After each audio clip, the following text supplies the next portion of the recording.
Hi guys, welcome back to the Revive Stronger podcast. I'm your host, as always, Steve Hall, and today I get to talk to Joe Sullivan.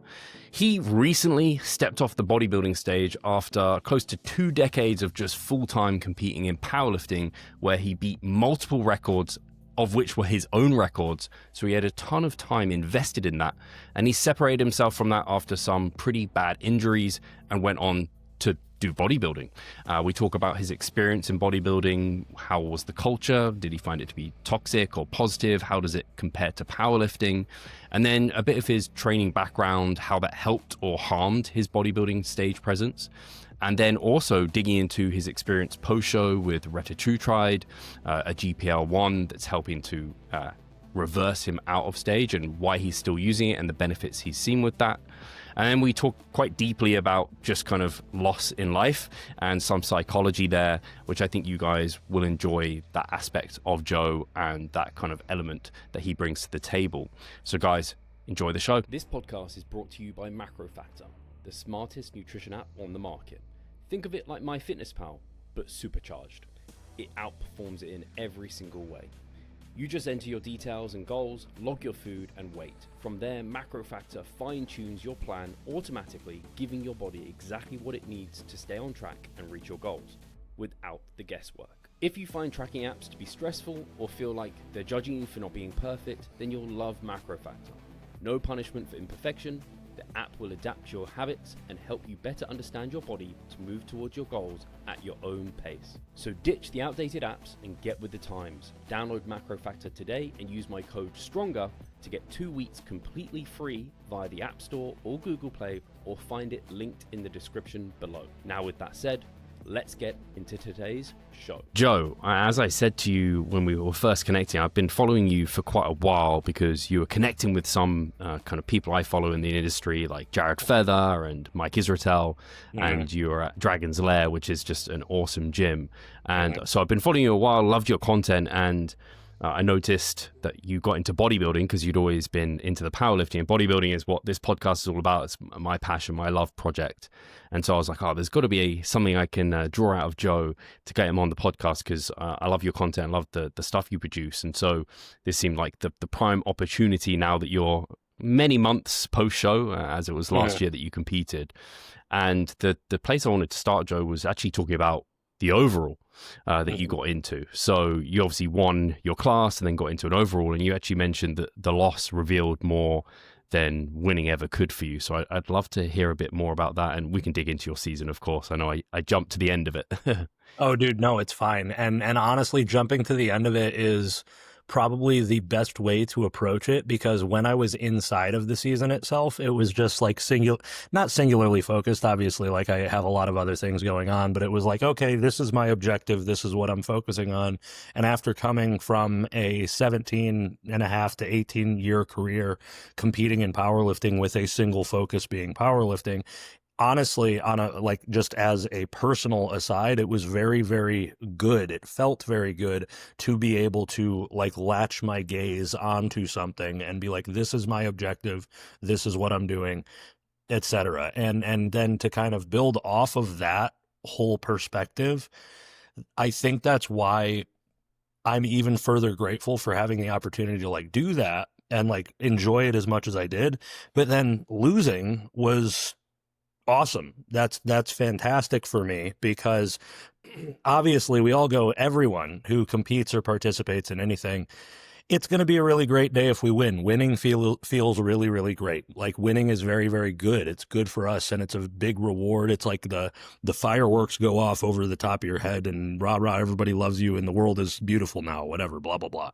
But if anyone has ever experienced like a really, really big victory, or for instance, like me coming off of the 18-year career in powerlifting, breaking all-time world records and setting my sights on something and being like, I am going to be the best in the world at something, and then digging and digging and digging and working and working and working, and then finally achieving that. Someone who has that tangible experience, I was kind of forced to realize as when I was younger how much things don't change when you reach that pinnacle, when you achieve that top of the top. Because when I broke my all-time world record, I was a year post divorce. I was in the middle of incredibly like tumultuous business dealings. It was in the middle of the pandemic, and all of these things going on simultaneously. It was like, I'm going to do this thing, win this thing, and everything's going to be okay. And I do it, and I'm like, nothing's different. Oh my God. Holy shit. So it's like, it was good to have another further affirmation or another moment where I was kind of given that perspective where it's like, hey, even though I lost, I had every single one of these opportunities and these like moments of love and victory and personal achievement and growth over a period of half of a year to 9 months or however long it took me going into that competition to show myself that like I deserve to be there. And even though I was a professional power lifter, now I'm an amateur bodybuilder, I carried that same mentality into bodybuilding. And I looked at it like I am going to conduct myself like a professional. After 10 weeks out, because I ate like 2 tablespoons of peanut butter I shouldn't have. And Brianni is my coach and also my partner. She was like, hey, we're on the same team. Don't do that. You're a fucking idiot. What are you doing? And I'm like, oh, all right, cool. Little clicked it in my head. And after 10 weeks out, I didn't cheat on my diet once. I didn't miss a single session of cardio. I didn't miss my step goal every day. I didn't miss anything. I checked all of the boxes that I needed to because I was like, I want to be what I would envision a professional bodybuilder would be in this context. And that translated to me winning my class and presenting a really carved out, very lean physique. And even doing that and doing everything I possibly could have to control every single variable and put my best foot forward, guess what? I still fucking lost. And that's really cool for me because of everything I said before.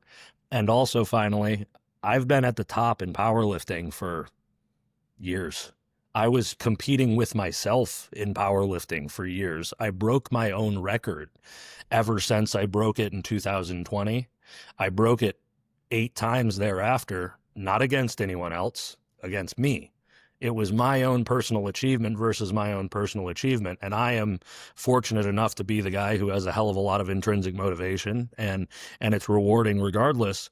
But I haven't, as ridiculous as this sounds, I haven't had a thing in my adult life that I'm like passionate about or that I can throw myself into to the degree that I can, whether it be powerlifting or bodybuilding, that I was really bad at. And this is something where it's like, I fucking suck. I'm not good. I'm not good at this. I don't know how to pose. I didn't know how to eat. I didn't know how to, like I did, but I didn't know how to frame the perspective in my head to become a bodybuilder, and then tangibly seeing those improvements and getting those little like hits of, hey, victory, hey, victory, hey, victory, again and again and again. That's a very, very cool thing to experience in my adult life. And that's why the whole thing, through the whole ordeal, I've been so vocal and tried to be introspective, even beyond it, like 3-4 months post show or however long it is. I still like talking about it because everybody can do this. I did it. I was 300 pounds when I was 14 years old. I never thought that I would look the way that I do. And then I found myself at like 6 weeks out, I'm like, I look like the action character that I wanted to when I was a scared little 12-year-old. And it's like, holy fuck, man. So it's just being able to have that, and then like not only experience it with like strength building in my 20s for powerlifting, and now like this physique development and personal development and just growing up even more in my 30s. It's a really cool thing. And that's why I love turning around and being like, guys, we all can do this. Like, if you don't want to, that's fine. I'm not better than anybody because I look a certain way or because you look a certain way or he's that strong or whatever. But if you're like, oh, I could never do that, I could never do that. No. That's bullshit. You may not want to, and that's all well and good. Or it may not be a priority for you. But if you want to do it, you can fucking do it, man. So it's just been fun. It's like I've really enjoyed the whole experience, like the reframing of the perspective. And I never fucking thought that I would like bodybuilding, because I'm always like, it's so absurd when you look at it. Like, we stand in sparkly trunks, and it's like, I want these dudes that don't really lift weights, or these women that don't really lift weights, because the judges what if the judge is like, when's the last time a judge has competed? And then it's like, oh, I want this guy to tell me you need to lose more fat on your lower back to accentuate blah, blah, blah, and do this. And it's just about like, you need to be harder, but none of us are going to talk about the PEDs or anything like that or any of the training. And it's like just it's a weird, absurd bodybuilding beauty pageant. And the whole thing is ridiculous when you like zoom out, but goddamn, is it fun? I love that. And apologies, I got ahead of myself. I said last year, but it was early this year you competed, obviously. In the UK here, we have not that many shows earlier in the year. The majority are like going on now. So I'm always like, oh, if it happened at the start of this year, it's like the end of last year. But regardless. It's all a time warp. I don't know where I'm at. For everyone who's listening, it's taken about like 6 weeks or 8 weeks to line this freaking podcast up because I've been on so many flights. It's like, I don't know how old I am anymore. I don't know what's going on. So it's cool. But I love your discussion. Well, first of all, I love that you fell in love with bodybuilding because obviously it's my kind of baby, as it were. And I enjoy hearing people, especially who have been on other sports, come into it and just like fall in love with it and put everything into it. And also to hear that there's so much intrinsic motivation on your end, because it absolutely has to be intrinsically motivated in many ways. And it sounds like you've got a new kind of mountain to climb, and that was exciting for you. And there was lots of discoveries and learnings, which is really cool. And in regards to actually, I think people will be interested. Obviously, you did powerlifting the majority of the background. Did you have any time, apart from in prep, specifically training for bodybuilding? How did you feel like that set your physique up for being competitive on stage? So I've competed. My first powerlifting competition was in 2007. So it's a long, like it's been a huge component and aspect of my life. Literally over half of my life, I was participating in powerlifting. The vast majority of that time, probably half of that time, it was just powerlifting style programming, because up until college, I was to be frank, I had no idea what I was doing. I was just doing what my high school club coaches were telling me to do, which was like squat, bench, deadlift, squat, bench, deadlift, blah, blah, blah, like, and in order to in conjunction with that, I was participating in other sports. I went to college for wrestling. I played football in high school. Wrestling was my first passion, I guess you could say, because I started wrestling when I was like 8 years old, and then only stopped when I got to college, and I quit end of my freshman year because I sucked compared to everybody else. I was always the very strong guy. And then you go to college and it's like, oh, everybody is just as strong as you, but they also have excellent technique. And I was just getting my shit pushed in, and I was getting my ass kicked. So I'm like, I'm burnt out, not fun, blah, blah, blah.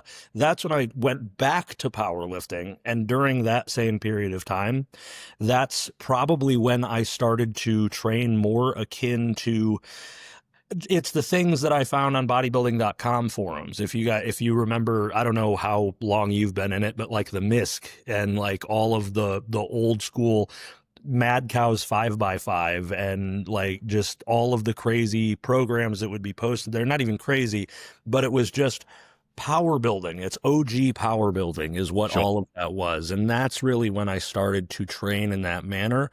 I still approached things with powerlifting being the main objective, but I was a kid. I was a 18, 19, 20-year-old in college. I also wanted to stimulate hypertrophy and get bigger and feel good about myself and yada, yada, that whole thing. But it was still powerlifting being the main focus.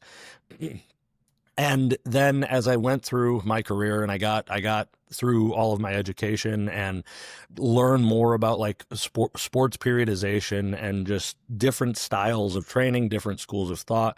I've always tried to be, and I've done it with my own training and my own coaching. I like to pick and play and apply different schools of thought, or like use the same principles that we know are true and inherently like this is how it works, but just don't be married to one style of approach, or like love that it's only linear progression, or it's only block periodization, or it's only concurrent, or it's only yada yada, whatever. It's thinking outside the box and applying a lot of different things. So even over like my last period of powerlifting with like 2020 to 2023, 24, I would apply a lot of things like a lot of plyometrics, like going more old school, but then also blending new school. So like just thinking, how can I stimulate like similar responses, but not have to pull out as much cost. So rather than doing like accommodating resistance or stuff where it's like the more west side, why not do some like types of supersets where it's like more athletic development, but then applying that towards actual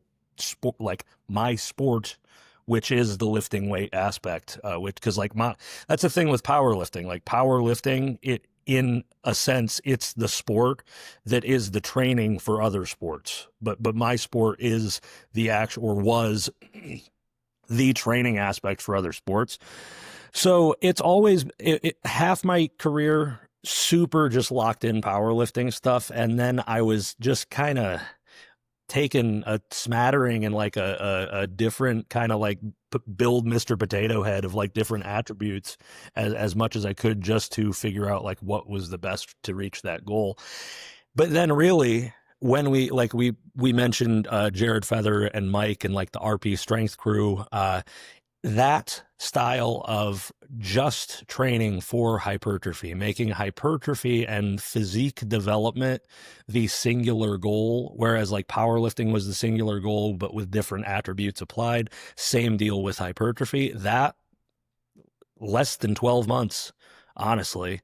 But that right there, as I've only had less than a year to, because it was last November of 2024.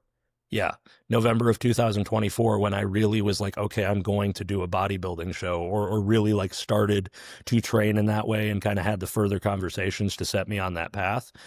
That's really when I started training this way. And that's another reason I'm so excited about it. And I'm really like, I'm deloading this week actually. And I feel beat to shit because of all the travel and how hard I'm training. But simultaneously, I'm hitting PRs. I hit the full stack on the Arsenal lateral raise machine with like good technique and hit like 2 sets of 15. And I'm like, this is fucking sick, bro. You know, it's like, I get to be a newbie again. And that's what's really exciting about starting in this, because I've never trained with this as the primary focus. It was always like get some stimulus to stimulate some hypertrophy and complement the other goals that you do have. But the goal was not hypertrophy. Now it's hypertrophy. And it's like, I'm not like, I don't have any aspirations to end up on the Olympia stage one day. I'm not saying that. I've torn so many goddamn muscles in my body. I look like a refrigerator when I get lean. Who fucking knows? But I can absolutely say with confidence, I am going to improve my physique to a considerable degree. And I think that with knowing myself, when I started powerlifting, I said I was going to be the best in the world. And people looked at me and were like, you're a fucking idiot. You're a fat little kid who has no athletic ability other than like squatting, maybe a little bit. And I was like, no, I'm going to be the best in the world. And then 13 years later, I became the best in the world. I am going to achieve an IFBB Pro card. I don't know when, but I'm going to approach this with my best effort, and judging by the pattern by which I've seen in my own life and how I know that I work and how I am so willing to control variables. If I do everything under my control and I have fun with this training, which I'm really fucking having fun with this training, I don't see it not happening by the time I'm 40. Who knows? And that's just time. It's just training and eating. This is the fun part, man. Yeah. Like so yeah, it's like I haven't had a lot of time with it, and it's been a real joy getting to feel new at something again. And that's what I mean about sucking. It's just like being a rookie, being that entry level. And it's like, oh, I am bad at this, but I got a little better. Oh, I got a little better. Oh, I got a little better. And that shit gets addicting. I've seen your physique. I've seen your stage shots, and I was surprised by how symmetrical, balanced your physique actually was. Like there was no clear like for powerlifters, often the arms are lagging or the delts are lagging, and I don't know, calves, areas where it's like, why would a powerlifter worry about necessarily isolating or putting much attention to these? But I didn't think you were kind of badly balanced at all. So the fact that you've only given, like you say, like a year really giving it a full go of everything into one specific thing, that's exciting because there is a lot of kind of room for more progress there. And I am all for big lofty goals. Obviously, a sense of realism is important because I think if you set your heights so high that it's just unbelievably unrealistic, then that's tough. And it's like, well, as long as you enjoy the ride, sure. But I think for yourself, and I think my perspective's changed on this a little bit, where I really thought it was like you had to be kind of elite in genetics to be able to turn pro within, I don't know, bodybuilding or like a good division or federation rather. Whereas now, given I've turned pro within the WNBF, which I never thought would happen, it's like the best natural federation there is. And I certainly didn't have great genetics. But I think if you have decent enough genetics, like somewhere around average, and you really do give it longer than the average person does, a decade, so on and so forth, and you, like you said, you actually go at it like a pro, you enjoy the hell out of the ride, I really think a lot of people can take it to that level. So I think for you, I see no reason you couldn't turn pro. Having seen your physique, having heard about your background, I see that in the future for you. Whereas I imagine there's a lot of people, like, it sounds like you've had people like, Joe, you're crazy. There's no way this is going to happen. Yeah, absolutely. I have 4. So you have to realize, and that's why I laugh about it, because I've been competing in powerlifting since 2007. That was before Instagram existed. And I posted on Instagram when it was first created. It was first created in 2011. And I literally just transferred my stuff from Facebook to Instagram. So I've been on this goddamn godforsaken like cesspool of the internet forever. And I have accumulated an incredible base of support. Like I have like 100 something thousand followers, and so many of the people that have been with me for a long period of time. And I've always just been the guy posting on the internet. I never started this with the intention of being an influencer or creating like monetary value or getting anything out of it. I just posted my training because I like posting my training, and I like training and talking about training. And guess what? I still do. But in spite of that, being there for as long as I have and accumulating the amount of like viewership that I have, and simultaneously competing in a bunch of different things and being the vocally outspoken asshole that I am, because I've spearheaded a lot of activism and just loud shit that has resulted in some strife on my end. But doing so, I have a lot of really good people behind me. There are a lot of other people who are like, Joe's a fucking jackass. I hate that guy. He's a piece of shit, blah, blah, blah, blah, blah. And, you know, they're vocal. They have every right to be vocal. And it just tickles me even further every time they tell me, you're not going to do that. You're a piece of shit. I fucking hate that guy. I can't wait till he gets pushed off the internet and nobody ever fucking talks to him again. And then I win another thing, and then I win another thing, and then I win another thing, and then Brianni wins a thing, and then my clients win a thing, and then my friends win a thing, and I'm like, you guys aren't gonna get rid of me anytime soon. Do. And it's entertaining. So I use it. Spite is a very powerful motivator sometimes, and it's like intrinsic motivation. I love this shit, but I would fucking lie to you if I told you I don't think about it, where it's like, oh, I did, like I won my class, and I like just barely lost the overall, and then I was on like Milo Sarchev and Chris Tuttle's podcast, and Bison Tries shared me, and I'm just like, I bet these motherfuckers hate that shit, and I'm like, ooh, I love it. They're the type who would just be like, oh, like the other competitors weren't very good, and I don't know, like the judges were biased towards you. It's all, you're gonna have haters on the internet when you're on the internet, right? It's always the way it goes. And so yeah, it's good that you can turn that into like fuel for the fire. Absolutely. And I know one of the things, actually, I found this really interesting, you mentioned, was that and actually it's funny that I'm talking about it here, because it is in some way toxic, that that kind of attitude that people have towards you. But people said that the bodybuilding world was toxic, but you mentioned you found the complete opposite. So I'd love to hear what kind of misunderstanding that is out there, and give your experience. Dude, I think This is actually a really topical discussion, and I don't want to tangent too hard because I've just quite literally while Jared was competing, we're just coming from Tupelo, Mississippi. Leading up to that show, there was a multitude of things going on in the powerlifting community where people were trying to cancel others, and I was included in it because there was an individual who I coached who was like outside of my knowledge, convicted of, I believe, statutory rape. Once I heard that, my initial response was to defend that person because he was a friend of mine, a personal friend of mine. And I was like, I'm not fucking getting into this. I don't know. I have a lot of love for the guy. I care about him. I'm not just flipping on somebody without getting all the information. Then when I did get all the information, I turned around and did what any person with my moral standings would do. And I had a really difficult conversation. And I was like, hey man, I do care about you. I do have a lot of empathy for you and sympathy for you, but because of what you did, I have to end this relationship, coaching and personally. And I did. And even in spite of that, there are members of the powerlifting community that viewed that as unacceptable and have been calling for me to be canceled and outed, and I protect predators and blah, blah, blah. And it's just, while that is a representation of my audience, because that's where I spent most of my time as a powerlifter, I want to be clear when I say that my firsthand experience is that the powerlifting community is more toxic. The bodybuilding community is more welcoming and affirming and just generally like better. I have to remind myself that it is probably or very, very likely due to the length of time spent there and the proximity to it, because I can absolutely understand if you were to turn around and go compete in powerlifting, you will get all of the best aspects of powerlifting. You will be welcomed with open arms. People will be like, I'm so glad that you're becoming a part of this community. We all want to support you, blah, blah, blah, blah, blah. Like it's all this, it's very, very affirming and amazing.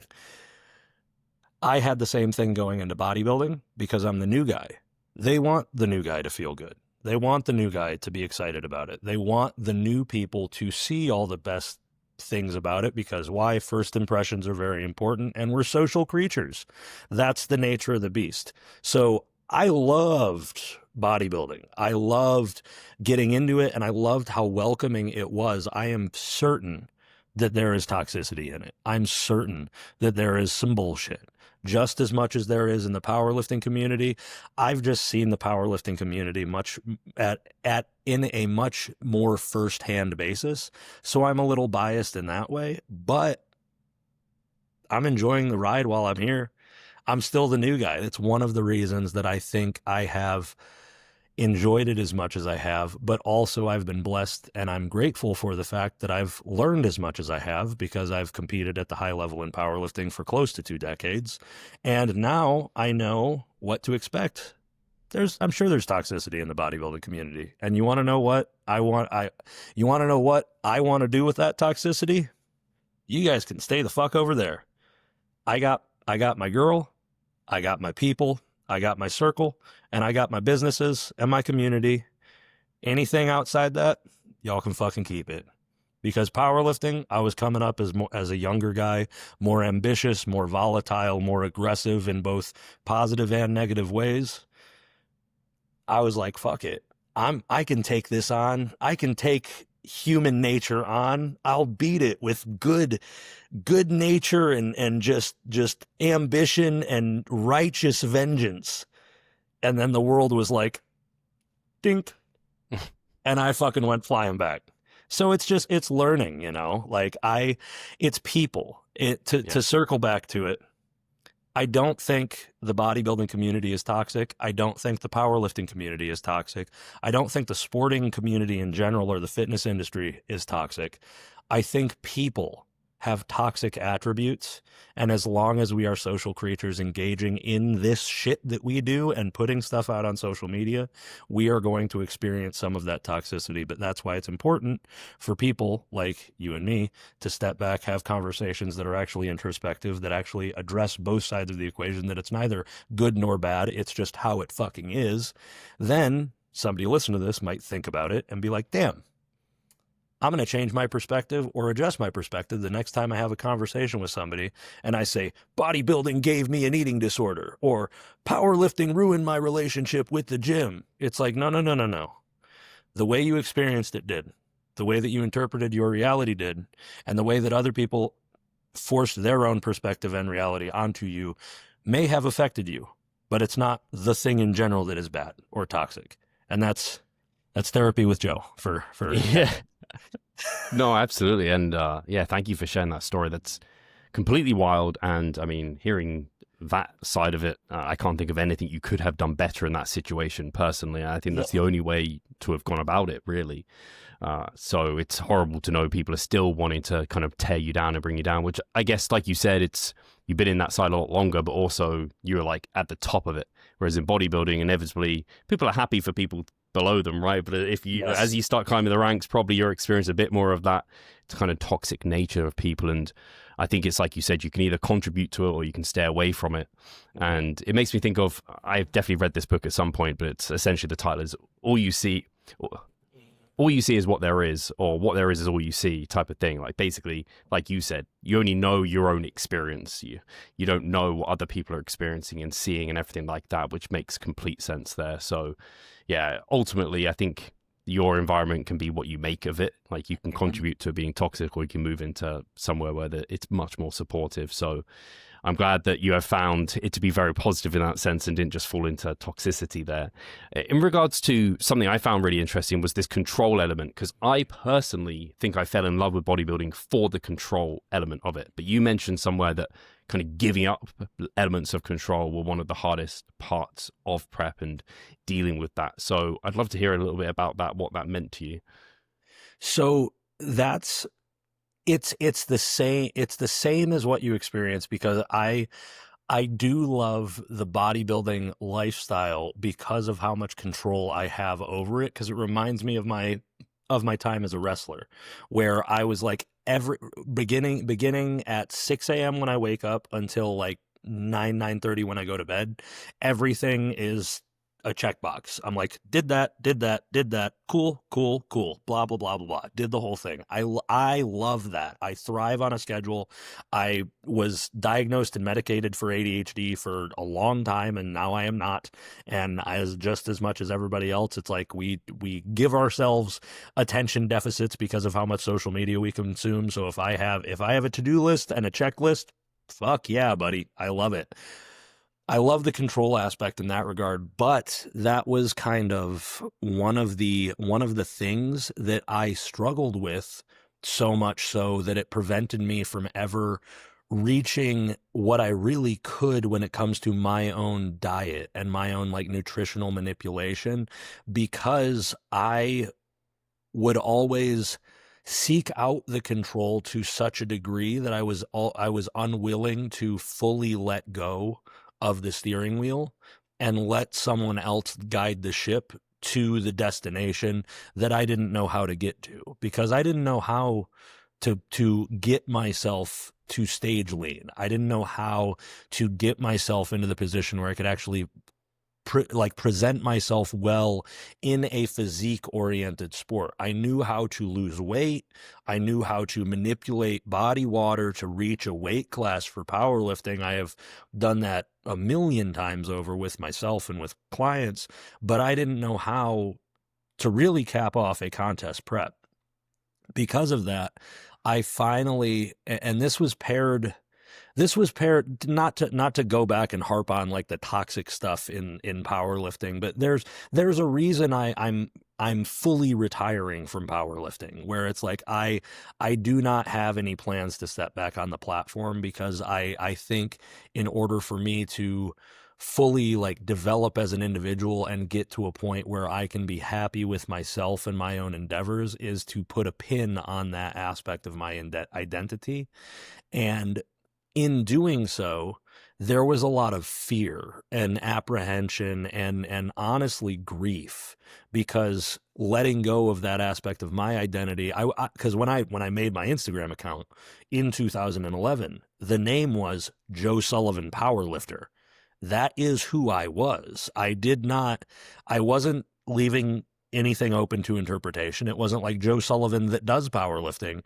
It was, I am this guy. That is who I am. That is how I identify, and that is what I will put on my tombstone when I die.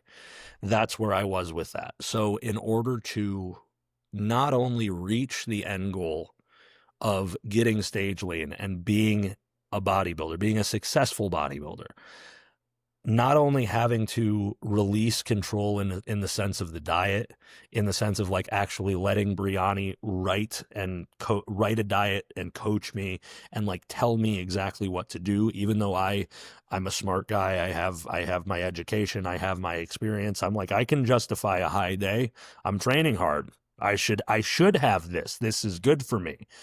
Paired with the fact that I was 300 pounds when I was 14 years old and have a big stomach. I love to eat, man. I would always justify that. So I had to vacate that control.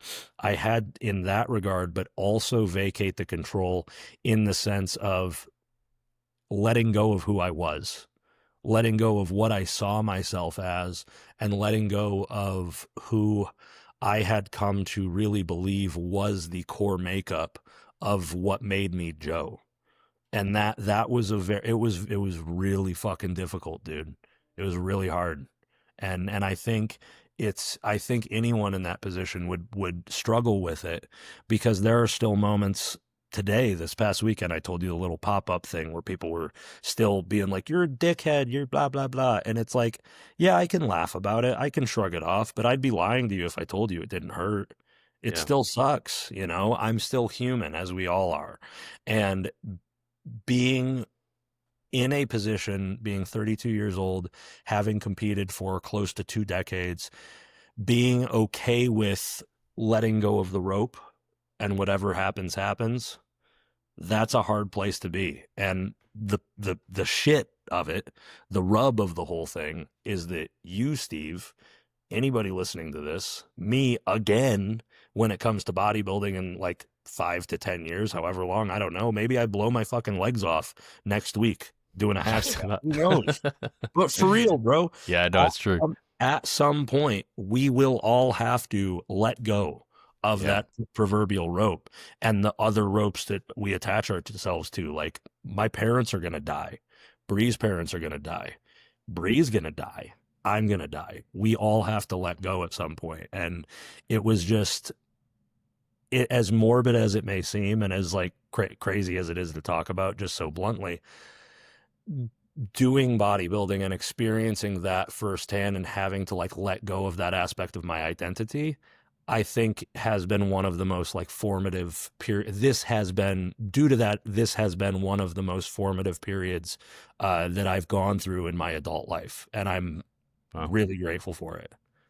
That's awesome. Yeah, you see it more on I guess it's like any athlete, you know, they get a career-ending injury. Like a lot of footballers get it, whatever, high-level sport, soccer as it were, and they have to like try and move to something else. Or a lot of sports, they peak in, I don't know, like 30 years old. They don't really continue into their 40s or what have you. It's like, do they go on to like finding business avenues and ventures to go down? Like they lose that identity. And I can definitely see that. Or after even just the Olympics, which happen every 4 years, like they go into this like depression and blues period because it's like 4 years built up into this.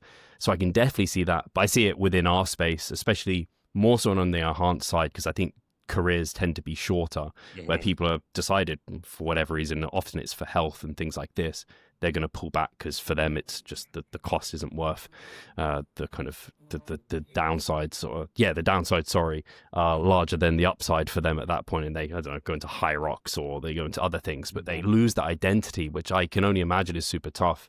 I'm currently in a somewhat of a grieving process right now because my dog, who we've only had 6 years, is intestinal lymphoma. She only has a few months to live. She's going through chemo, all of this. So I've had that like strong grieving period. But for me, I've lost grandparents and things over the years, but I wasn't super close. So when you talked about like things are going to die and it's like you're going to experience that and you have to let go, I'm struggling with that with her right now. It's like I'm hugging you here, you're walking with me, like you're fine. I can't imagine in 3 months' time you're going to be gone and never around again. But I think it's like I'm glad to experience that before, for example, parents pass or something like that, because that will build these character traits. You went very deep with that. I didn't expect it, but I think really great. And I can't imagine letting go of bodybuilding, for example. Like I know there'll be something else. I think that's probably what you discovered. It's like it was hard to let go of powerlifting, but there is other, like life continues and goes on, and you can focus on other aspects. Like, I don't know, a number of people lose dogs and they get another dog in future, right? And they have the memories of that past dog or the past person in their life, and they focus on that. Life moves on. This too shall pass, as they say. And the thing I'll tell you, because like I'm so sorry to get so deep, but I always do this. So here we go. What the thing about it is, we lost, just as an example, we lost Bruno, our 8-year or set. He had actually just turned 7 the month prior. We lost Bruno last September to a brain tumor. Similar experience. It's okay. I'm sorry you're going through what's your dog's name? Ada. Okay. I'm sorry. That was my great aunt's name. It's like an old lady's name. So we have a new dog named Gertrude. So Gertie. Oh, nice. Yes, it's old Jewish lady names are great names for dogs. But and this is like entirely personal, like just talking to you, Steve, and it's like, it's fucking sad, bro, but it's like, it's how it is. You are going to grieve. You're going to lose Ada. And cause like I lost Bruno, and Bruno was my fucking homie, dude. Like it was Bree's first dog. And I met him when he was like 2 after she had him for a couple of years. But like, that was our dog of the relationship. And he was just my little buddy. And we lost him. And you said something like, you're going to lose pets, you'll lose people, and you'll get over it. No, you won't. No, you won't, man. It's never going to not hurt. I might cry right now, so I'm apologizing in advance, but it always hurts, because I still find myself like, I'll wake up and I'll be like, fuck, it would be so much better if Bruno was here. Or like I go sit on the couch and it's like, I wish my little dude would fucking crawl on top of me, because he was always crawling on top of me. The thing about it is, and that can be extended to, and this is so philosophical and fucking ridiculous, but it can be extended to any experience, like my powerlifting. I'm this past weekend at the Tupelo Pro, I'm talking to Jared and just reminiscing about, I showed, do you know Aaron Burke? Yes. That's probably incredibly like racist with extra steps, because it's like, oh, he's from the UK, you must be like best friends. but Aaron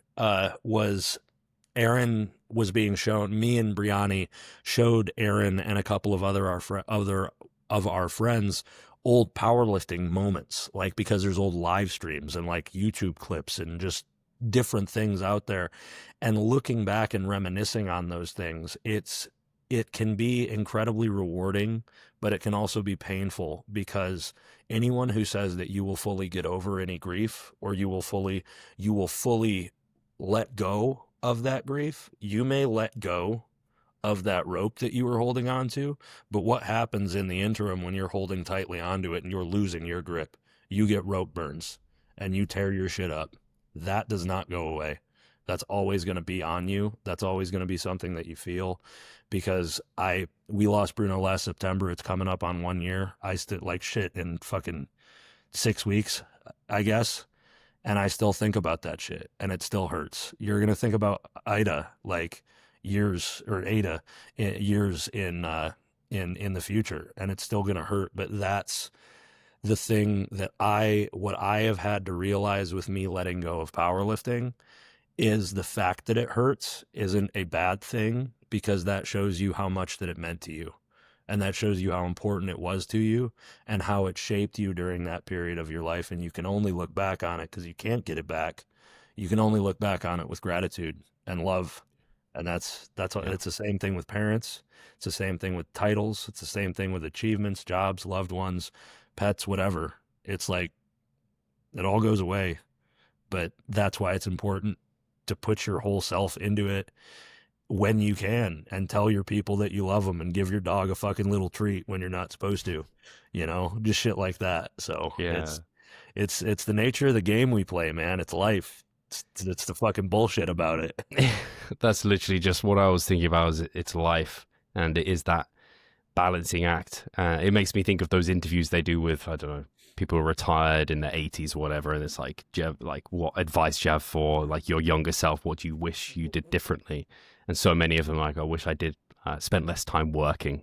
And I'm just like, man, so often, like, I love work at the same time. I'm like, man, maybe I should have just spent that hour doing this, or I should spend more time with my parents. And it's all good in hindsight. And I think the thing you mentioned that I really liked was, and I think about this, sorry, with just one thing on Ada. I competed last year, and I care for her all day. She's with me. She's literally right by me here. I'm like stroking her neck. She's down by my side. But you'll know this with prep. You become, in some senses, not always, but a bit of a less empathetic. You become more apathetic. Yes. And I hate thinking back to my prep and some of the walks that we were on and how irritated I would be with her. And it really crushes me, especially with what we're going through. But what I have to remind myself of is, like you said, just all the good times. Not to say like just discount the bad times. Like, you can learn from that, and I want to be better in future in preps with that sort of thing. But at the same time, yeah, there's good from it. But I also appreciate what you said. You always grieve, and I think that's a good thing. That's what makes life interesting, right? You have the highs, but also the lows. If you didn't have that in life, what would be the point, really? Exactly, man. Exactly. And I have the same experience. I think back on moments in my prep, because it was my first one, and it's like I stayed very present, and I journaled every day, which I think is a valuable thing anybody can do, just to talk about like what they're feeling and where they're at, and just have some self-dialogue that isn't just self-dialogue. Super beneficial. And I did pretty well, but there were moments where it's like our dogs were being crazy. Bree was a little short with me, and I'm a dick. And I'm like, damn, I look back on it like, you're a fucking asshole. Like, that's terrible. But with that stuff, it's unfair to the person or the people or the dog or whatever that you put through or experienced that with at that time. But what can we do about it? We can't take it back. All you can do is identify it, analyze it, and then be better for it in the future. And that's the fun part. So Yeah, at least that was my fourth prep, and I've definitely got better with my partner, but that was my second prep with the dog. But I'd pushed myself deeper and harder than ever before. And and I think sometimes in your head it's worse than what it was in reality. I know I'm extra careful with my partner now, where I'm like, sort of like, I'm really apologetic at times where I think I've slightly done something out of hand that I wouldn't normally do, and she's like, it wasn't that bad. I'm like, oh, good. I've got to that point. Something you mentioned, Joe, in your prep also was the psychologically bodybuilding was more challenging than powerlifting. Mm-hmm. What elements of bodybuilding pushed you psychologically? So I don't know if this is going to be applicable to a lot of viewers, but it may be to somebody, because it's my perspective. Yes, there were aspects of the typical psychological struggle where I was like, oh my God, I'm so hungry. Oh, I want to eat. Oh, I want to go do this. Oh, I don't want to get up and do this cardio. Oh, I don't want to do such and such. But that wasn't the primary psychological struggle that I faced. The things that I ran up against was understanding that not everything can be solved with working more. You are not, it is not a linear relationship between how much you put into how much you get out in every instance. Like, yes, that's applicable and absolutely true when it talks about maybe effort or presence of mind, or like a holistic, encompassing the entire situation approach to being a good bodybuilder, to presenting a good physique. But this isn't a work contest. Whereas powerlifting, it's like, if I squat more, I will squat more. If I bench more, I will bench more. If I deadlift more, I will deadlift more. I had to trust and another aspect of letting go of the control, I had to realize that working harder, doing more cardio, doing more steps, training harder, just emptying the proverbial clip in every avenue, that's not going to reflect well on my physique. Because I had a very, very unique prep when it comes to first contest preps. I thought I was going to have to dig in regards to like drop my calories below like 2,000 and just fucking die to get lean, because I've never been that lean before. My calories never went lower than 3,500. Wow. The last 4 weeks of prep, I was stuck to no cardio and 5,000 steps a day. I fucking hated that shit. I was pissed the fuck off the whole time, because I was like, let me go do something. Let me go do my cardio. I'm not going to be lean enough. Let me die for this shit. And I had to realize that this isn't a hard work competition. It is a physique competition. Sometimes you have to let yourself breathe or take your foot off the gas so that you have enough reserves left to actually reach the finish line. And that was a big thing. That the big psychological struggle was the vacating of control, in not in the regard of like letting someone else run the plan or drive the ship or whatever, but just fully and wholly trusting that someone else is going to get me to the end goal with the best possible presentation. Because up to that point, yes, I had coaches. Yes, I had consultants and help in my powerlifting, but for like 90% of it, I had a say. Because I have my education, I have my certifications, I have my experience. I was always, even if I put cruise control on the vehicle and I was like letting it go mostly, I still had a hand on that steering wheel. I still made my own decisions. This was the first time in a long time in my fitness, strength, sport, physique sport, whatever aspect of my life where I fully hands on steering wheel. All right. I trust you. And that was fucking hard as a 32-year-old who's been doing this as long as I have, to the degree that I have. Yeah, I totally relate to that. I had a coach for my first season, similar to you, but that was back in 2014. And then like you said, I've consulted with people, I've chatted with people, but I've never had someone just take the reins. It's always been, I'm controlling that. But this last prep I gave, do you know Cliff Wilson? Have you heard that name? The name sounds prep familiar. Coach. Yeah. Very, very big on the natural side mostly, but he does some enhanced guys as well. But anyway, I gave him the control, just like, I trust you completely. And I think because I'd done 3 preps previously, obviously I've taken people to stage, like you said, like I know how to do it, but I just wanted to let it go, and I loved it. Like I was like, I trust you completely, just go. And I had no stress about it. So I wonder if you'll have a similar experience your next prep where you're like, I've been there, I've done that, so I know what to expect. Will you still have a coach, do you think, or do you think now you've been through it, you'll want to take the reins a bit more? So it's a conversation that Brianni and I had, because she coached me. She coached me through the entire thing, and I want her to continue to coach me. But a unique situation. It's just kind of an interesting approach. This is why, like, her and I did a podcast together a couple of weeks ago, just talking about it, because it was a unique prep. Because when do you have a couple who successfully coach one another? Because I coach her in powerlifting, and we work really well together. Like we our little phrases, we do our best work together, because we really do. It's just, we have fun and kick ass, and it's great. But she had never personally, like as a coach, never gotten anyone on stage. So she was like, I'm not sure.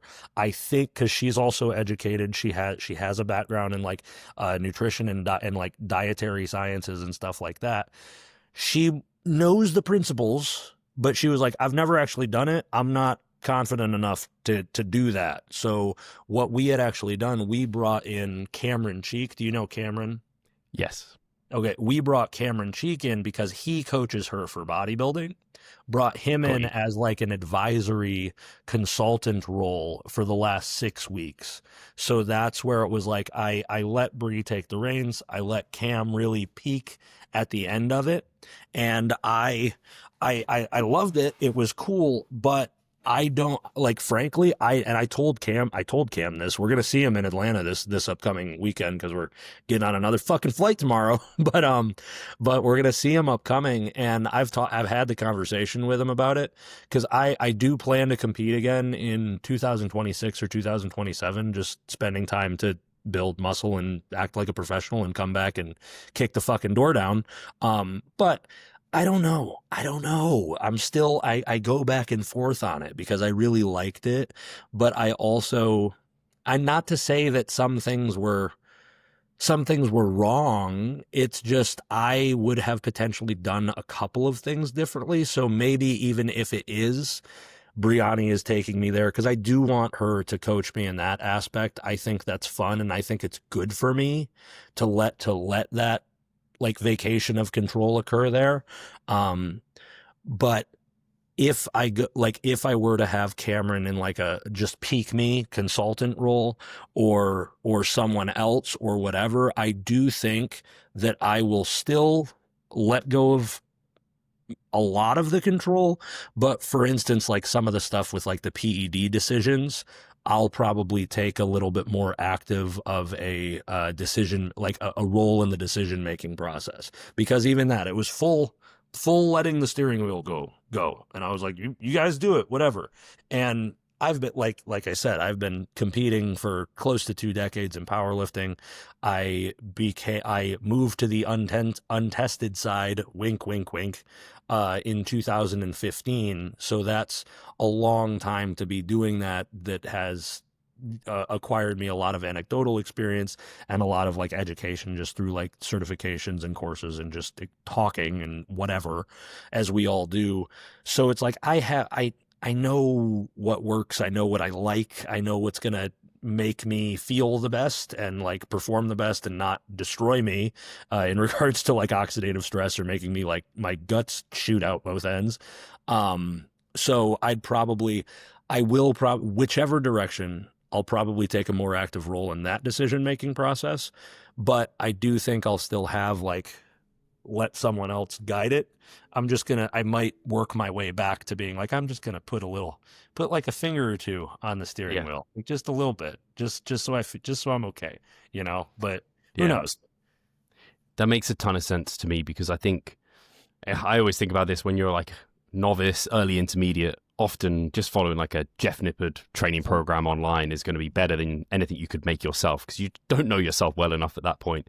You don't know the principles well enough at that point. But when you become more advanced, if you take one of those templates, you have to shake it up a lot to be workable for you because you know your body, you know what you respond well to. So I do think if you have a good coach who has that dynamic conversation type of relationship with you and not just my way or the highway, that's the perfect because they have the knowledge, they have the accountability, you just get to give them control, but they can prompt you with questions and you can give them kind of information that can make the process even better and smoother. So yeah, I'm excited for your next stage presence. And I still can't quite believe at 14, you were 300 pounds, but also getting like glute striations, which you did achieve, you're on 3,500 calories. I'm like, oof, that's crazy. So I guess I can see why you were expecting to have to dig.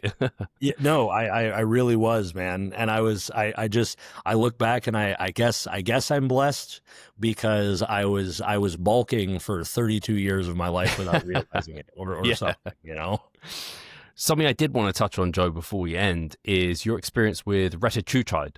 I think you mentioned maybe you just used it in like your post-show reverse, basically I'll open you to kind of discuss your experience with it, your thoughts behind it, and we can kind of go into it from there. So I'm currently on it. I'm still taking it.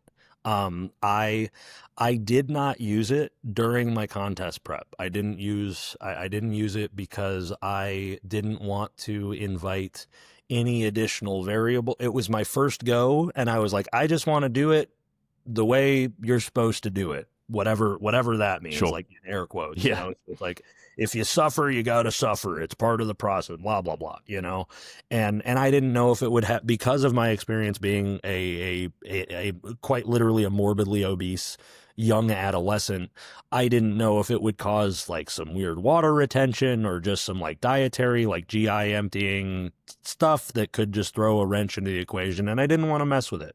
So I didn't do it during my prep. But when I did my show, and the original plan was going to be do that show and then a couple others, because like, why the hell not? But I did the show, and then I got feedback from the judges and from like some people like high up in the IFBB. They're like, hey, you can get a pro card if you go to the right show. And I'm like, I don't want to get a pro card by going to the right show. I want to get a pro card because I deserve a pro card. So why would I do another show? I'm just going to get back to work and do what I'm supposed to do so I can come back and achieve that. Going into the reverse diet, I knew that I don't want to say that I was scared, but I knew that it would be incredibly challenging to have the goal or the objective being so far off, like 18 to 24 months in the future before I even consider another competition, because I was so locked in and regimented for the 6 months prior to this. I knew that I would experience everything that everyone experiences coming out of a contest prep. Incredible swings in hunger. Your ghrelin and leptin are going crazy. Your psychological desire is going to do some serious like mental gymnastics. Like, yeah, you can justify that. You're so far out. Who cares? You're trying to put on muscle. It's a surplus. Da da da da. Like all those internal conversations that result in you eating like 6 fucking giant cookies at midnight for some reason, like it's the same shit that everybody struggles with. So knowing that, and being in this period of time where so many of the GLP and alike drugs are being talked about, communicated about, and posted about and promoted, blah, blah, blah, I was like, why not implement one of the tools that we have to make the thing a more positive experience? So I added in 1 milligram of Retatrutide or Retatrutide. I don't know what the proper pronunciation is. The GLP-3 during my reverse diet to help with just food noise and cravings and just not like nuke my appetite, but just kind of chill out the psychological desire of like wanting to eat as much as I could. I added that, I think like 2 weeks post show, maybe even like 10 days post show. And I throughout that experience, because to now I'm at 2.5 milligrams per week. I dose it 5 days a week. I just do the little micro injections Monday through Friday, just cause it's easy. It's part of my little routine. I get another box to check. So I'm like, oh, cool, dopamine. But I have the benefit, the biggest benefit that I've seen from this has been, do you know who Paul Barnett is? Do you follow him? I don't follow, I don't think, but I have heard that name. He's just old masters pro bodybuilder, like who's big on like the performance enhancement and just like theoretical side of things. He and I had a conversation about how much because he's a type 1, I believe he's a type 1 diabetic also, and him implementing Reta has improved every blood marker that any of us track quite considerably. And I was looking at it and I'm like, okay, I wonder how that's going to go for me. And then as one does, or as one should do, to everyone who's listening to this, whether you're enhanced or unenhanced, get your fucking blood work, please, for the love of God. But I got my blood work post show, and then like 8 weeks post, and then like 16 weeks post. And throughout that time, I observed like some of the most positive trends I ever have seen in my glucose metabolism and my lipid metabolism. And the only thing that I've changed, other than getting off of the higher doses of PEDs that I was on as I go into the show, was implementing the moderate dose of Retatrutide. And it's one of those situations where I'm sure you saw a recent post where Mike Israetel said, I think everybody should be on tirzepatide or something. He made one of his stupid little white text on black screens, and everybody lost their fucking minds about it. But I can understand why someone would hold that position, because I have really only seen positive things to come from it, as long as you have a healthy enough cardiovascular system to handle a slight increase in heart rate due to like maybe increased basal metabolic rate or whatever interaction it is that occurs between a GLP family style drug and the heart rate, because it causes like a slight increase. If you can deal with that, I don't know what the negative is to using this. So I'm not saying I'm going to be on it forever, but I have only seen good things when it comes to my glucose management, my lipid management. My cholesterol is the best it's been ever, because even getting blood work done before I made the jump in 2015, I have a family history of high low LDL, like high bad cholesterol, and this is quite literally the first time my blood work came back and everything was like positive ranges. So it's a tool in a toolbox. I've never been one of those people that like condemns or damnifies a drug or anything because it's like, oh, it's like Tren is bad, it's terrible, no one should ever use it. Well, vast majority of people shouldn't use it, but there's context. If you're going into a powerlifting competition and you have a sufficient handle on your ability to manage oxidative stress and your psychological components of your life are all locked down and you can deal with it, and you want to get a performance boost that is going to be uniquely impacted by adding something like Trenbolone 2 weeks at the tail end of a peak for a powerlifter, okay, it's not going to kill you. It's not going to make your fucking leg fall off where you inject it. It's going to be a contextually relevant and potentially useful tool at that time. That's the way that I look at these types of drugs. That's the way that I look at anything. And if you can justify the use of something through looking at, the most simple way to put it is a pros and cons list, and your pros outweigh the potential cons, or the cost does not outweigh the potential benefit, then that is a decision to be made by the person. So I've enjoyed it. I have no issue with people taking it. I think it's been a definite positive impact on me in relation to my relationship with food. And my desire to seek out like dopamine or like quick rewards via food, but also it has positively impacted my health. So I'm a fan. I don't really have negative things to say about it. It's if people are like worried about muscle loss or any type of situation where you're going to lose muscle or experience the negative side effects of any of these types of drugs, you got to take a step back and zoom out and look at the principles. It's if it impacts your appetite so much that you are under eating and simultaneously not consuming enough protein, or under eating so that your training ability or effort or what efficacy takes a hit, then yes, you run the risk of losing muscle.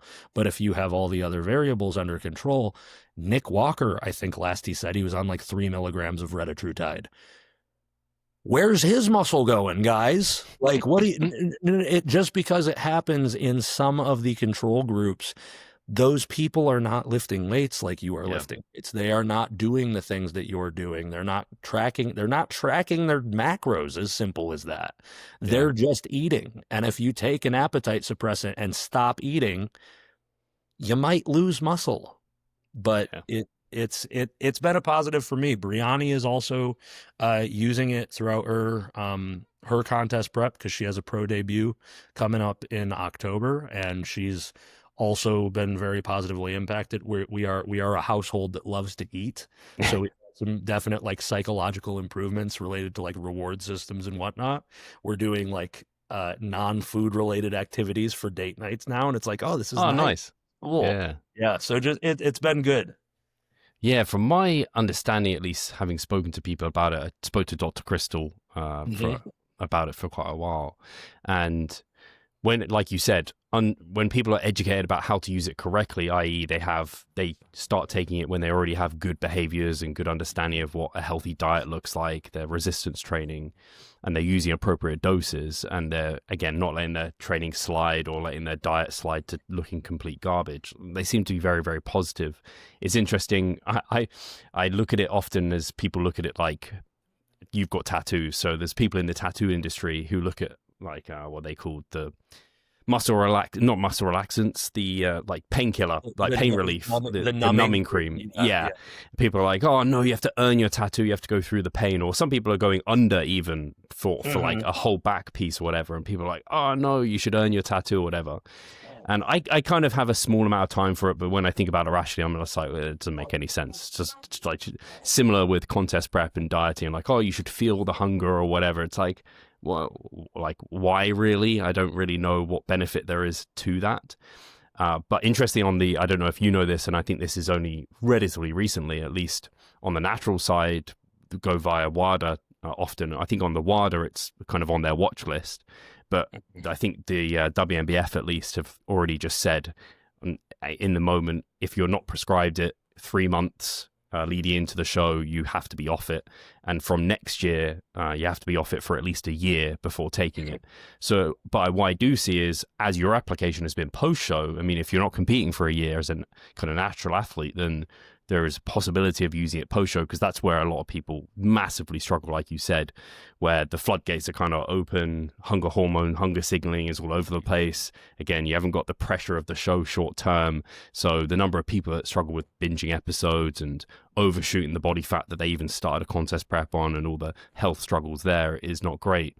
But it's very interesting to hear. I think a lot of people just think of these as they just suppress your appetite, they reduce food noise, but they're helping you in other areas of life. And I have had some clients who have been prescribed it and gone on it, and they found that they have more focus and drive and attention for other things in life, which is crazy. And also you've had your blood work has improved outside of just being able to be leaner and maybe not overeating, which is, yeah, I mean, especially on the enhanced side, when there is no testing for like that you can take it, it's almost like a no-brainer, right? Unless you are that old head in the tattoo industry saying no to numbing cream type of thing. Right. I don't know if that analogy hits, but I think it just made me think of it. No, it absolutely does, because I've had I've had that perspective before, where it's like, because I have a back piece, and I'm like, yeah, I sat through that. I never use numbing cream. It's like blah blah blah, you know. But also it's like, why? Whether or not you do that or use a tool available to you, it doesn't change the end result.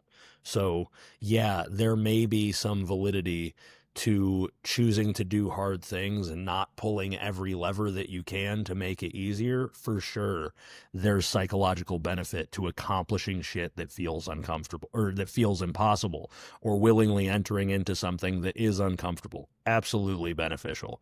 But if you're someone who, I don't know, you've done this already, you've done it again and again, it's like, why refuse or refute advances in education, knowledge, science, technology, just for the sake of being like, no, fuck that thing, it's different, I don't like it. It's like, you sound a whole lot like every person that we read about in the history books that we end up talking shit about and being like the American USA reference, the South will rise again, brother. We just drove through fucking Mississippi and we got some weird looks because we're a mixed couple. Brianni is black, I am white, and there were literal people that looked at us and were like, and it's like, what are you doing, bro? It's 2025. Wow. Shut up. Like, chill the fuck out. Because it's like, you look back on that and it's like, man, just a generation removed. And you're like, that's fucking stupid, bro. Don't be the guy who's like, fuck GLPs. I need to suffer to make it worth it. If you're doing that, you're a fake bodybuilder. Like, if you numb your tattoos, it's not a real tattoo. You're a pussy. It's like, no, you sound like you eat rocks as a hobby. Chill out, bro. Yeah, man. I feel you on that. It's like, and then where do you draw the lines? Like, as a naturals, like, oh, you shouldn't take creatine. Right. It's like, oh, shouldn't have a high fiber diet. Like, just eat chicken, rice, and broccoli, and that's all you're allowed. Like, it's like, can't use your Ninja Creamy now. That's going to make the process more enjoyable. So. I mean, shit, man. Like we have training apps. We need to go back to logging shit in notebooks and smoke samples. This podcast, this inherently goes against the core of what human bodybuilding and nature needs to be. We should talking through a fucking telegraph. Who knows? Joe, thank you so much for your time. This has been a pleasure. I'm glad we got to dive into your kind of bodybuilding experiences, and I'm excited to see you go pro, continue to work like a pro in your off season and apply all the knowledge that you're gaining, and then eventually take it back to stage. If people want to keep up to date with everything you're doing, where should they be heading? Joe Sullivan _AOD on Instagram, TikTok, other social media platforms. Same name for our YouTube channel. It's pretty much a dual YouTube channel. It's myself and Brianni, because we're more documenting her journey to her pro debut right now. But just Joe Sullivan AOD. I'm not hard to find. I'm chronically online like everyone else in this space. So my website is theaodcollective.com. It's also linked on the Instagram. So if you want to get a hold of me for coaching or consulting or any of the programs or just anything that we're doing, you can hit me up there, email, or just shoot me a DM. I'm all over the internet all the time, so not hard to get a hold of, but I appreciate it. I appreciate you having me on, Steve. Thank you for the patience, because it's taken way too long to actually line this up. But it was a pleasure, man. For sure. Yeah, thank you so much. I'll make sure that's linked to the description so people can find it all. And yeah, thank you again. And thank you guys for listening. Take care.